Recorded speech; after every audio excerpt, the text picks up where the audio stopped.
அஸ்ஸலாமு அலைக்கும். நெய்யூருக்கும் recipe video வாங்க பார்க்கலாம். சட்டி எடுத்துக்கணும். சட்டி காஞ்சோன்னே பட்டர்லாம் சேர்த்துக்கணும்.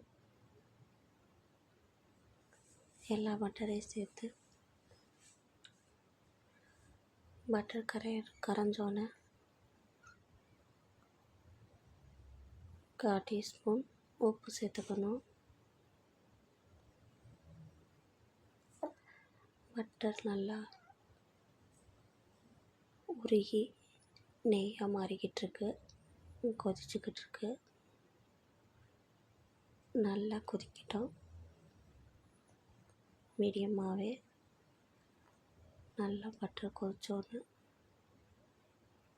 நெய்யாக மாறிடுச்சு. 2 கொத்து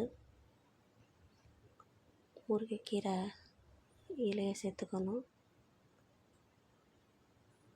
1/2 டீஸ்பூன் தயிர் சேர்த்துக்கணும்.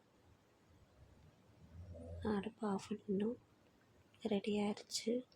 வாங்க மக்களே, ரியா சமையல். லைக் பண்ணுங்கள், ஷேர் பண்ணுங்கள், கமெண்ட் பண்ணுங்கள், மறக்காமல் சப்ஸ்கிரைப் பண்ணுங்கள்.